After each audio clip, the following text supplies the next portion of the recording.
All right, everyone, this is Tim of the Online Big Blue, bringing you the best in New York Giants sports talk and entertainment. We're breaking it back out again. No News Friday. Why? Because there's really nothing going on. We got the draft in a couple weeks on the 29th, so there's really not a lot of Giants news. I did find a couple things interesting. Not really, because came out that, of course, that the New York Giants players are going to skip the voluntary workouts that are going to be starting league-wide on the 19th. I mean, you're going to have some people that are going to be like, well, this just shows that they're all together. This just shows that they are team-oriented. And some people are going to be like, well, this is just terrible because we never had this last year. We never had this last year, and it's going to set Daniel Jones back. It doesn't freaking matter, guys. The key word in this sentence is voluntary. It doesn't mean that it was even mandatory. If they're starting to skip mandatory workouts, then I will be more concerned. And then it came out the Giants players cited their need as a strong, unified brotherhood of professionals to make the best decisions to protect the health and safety. It's not even a news story. People are going to take it two ways. People are going to go crazy, and like I said before, they're going to go crazy and be like, this shows our unity and how Joe Judge has got the staff together. And then you're going to have people who are going to be like, well, this shows that Joe Judge can't get his team into the facility. It's not even news. It was all over Twitter. It was all over the Google search, whatever. You know what? That's my 100% assertion. Whatever. We're going to have some more draft videos coming up. Also, of course, we're going to do a live stream, as always, on Sunday, 12 p.m. Eastern Standard Time. Also, we'll have our new show out again on Saturday, our podcast, NFL Talk from Across the Pond and Back. But one of the things I wanted to talk about also was, saw some articles about Eli Manning and how he's not a Hall of Famer, or he shouldn't be a first ballot Hall of Famer. You know, I'm getting kind of sick of it. And I'm getting sick of the Daniel Jones comparisons, because you can't compare Daniel Jones to Eli Manning. Eli Manning, throughout his career, if you take a look at his totality of his career, he's 8th overall in completions, 7th overall in pass attempts, 8th overall in passing yards, 9th overall in touchdowns. I mean, yeah, and you also take a look at the fact that he is 12th overall in career interceptions. And I love it because everyone says, we have to protect Daniel Jones. We have to give him the weapons because he's going to get killed. Eli Manning is ranked 15th overall in career sacks with 411. Going back to 2004, I don't remember everyone worried about Eli Manning, because Eli Manning on certain games got rocked, especially early in his career and towards the middle part of his career as well.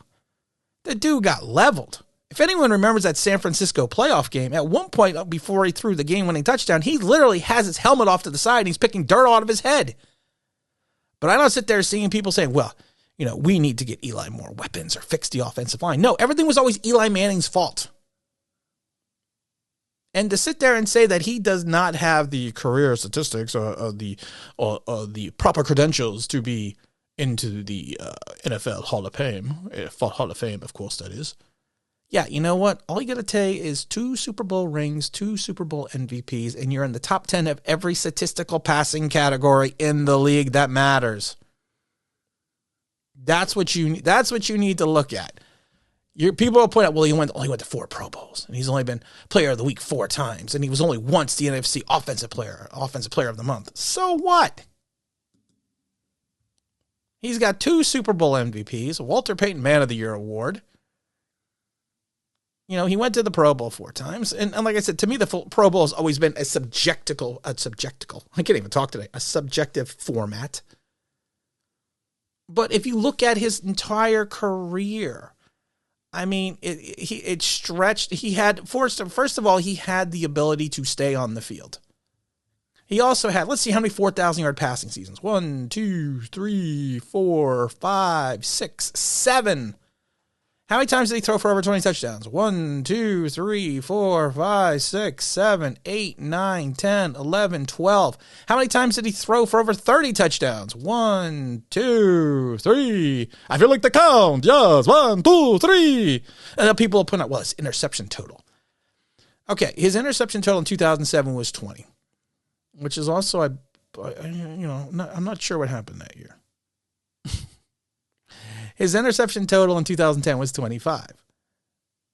Okay, I'm not sure, and then he had one other really bad year, which was 2013. 20 and 25, he was playing the way the offense played. They were a gun-slinging offense. They were a push-the-ball down the field offense. They were a ride-or-die offense, sometimes the big play and the big pass. That is more of a Kevin Gilbride issue than anything else. Kevin Gilbride made Eli Manning into the gunslinger. We saw once he went under McAdoo, and he ran sort of that West Coast style. The 2 seasons under McAdoo, he threw for 4,400 yards, 30 touchdowns, 14 interceptions. 4,400 yards, 35 touchdowns, 14 interceptions. If he played it safe throughout his career, Eli Manning's interception totals would probably be cut in half. But that's not the way he was built to play under Kevin Gilbride. And like I said, the comparisons to Daniel Jones just need to stop. They just need to stop. Well, Daniel Jones and Eli Manning career arc was the same. Yeah, Eli progressed from year 1 to year 2. He did not regress. And like I said, that's it. Well, and I love it because everyone's like, well, we need to tailor this draft to Daniel Jones to make sure he has the weapons. He has the weapons. And I've said it before, you go into the season now, hopefully with a healthy Saquon Barkley. You got Kenny G with his melodious sounds. You got Sterling Shepard. You got Darius Slayton. You hope you have a healthy Evan Ingram who holds on to the ball. Dante Pettis, who could potentially be something. John Ross. I'm not counting John Ross. John Ross. What is that movie that Samuel Jackson was in, Glass? It was by M. Night Shyamalan. M. Night Shyam. I just call him M. Night because we just got it like that. Where he broke, his bones were like glass and he broke. That's John Ross. He's Samuel. We'll call it, John Ross is now Samuel L. Jackson. We got Bob the linebacker, king of the almost sacks, and Samuel L. Jackson. I don't even know where I was going with that tangent, but you know what? Like I said, it's No News Friday because there's nothing going on. Like I said, we will do the live stream on Sunday. We're going to talk draft. I'm almost done statistically charting development of the first 2 rounds. I will announce who I think the Giants should pick. Well, you know what? We're just going to pull up the calendar and pick a date. Let's say today is the 16th. The draft is on the 29th. I am going to say on April 26th, I will then at that point in time say who the Giants should select in the NFL draft, or in my opinion, who they should select. I am still working the phones and working resources to see if we can't get a better understanding of the thought process of where the Giants are going. If anyone tells you they have any idea where the Giants are going, they're crazy. You always hear people, these 6 names are what the Giants are looking at. Then you see a different 6 names everywhere you go. Because this draft is so crazy right now because of what's going to go on in the first 5 picks, 6 picks because of all the quarterbacks. Then you got no freaking clue who's going to fall where, or what's going to happen. But we just have to kind of wait and see and kind of work it that way. Like I said, join us on Sunday for the live stream, 12 p.m. Eastern Standard Time. It's just going to be me on the stream. We're going to just do some. We're going to. I think if we want to, let's do kind of a draft stream. If you got players that you either want me to look at, or you got players that you want me to discuss, or you want to just discuss players that we probably haven't talked about, Ronnie Perkins, I would love to talk about that on Sunday. And maybe we'll have a pre-draft giveaway. I think I have one more Super Bowl ring. Hold on. I had to reach over. I'm old. That's just my bones creaking. People think it's the chair. It's my bones. That's what happens when you're old. I got to also get the COVID shot, the vaccine on Saturday, so that'll be fun.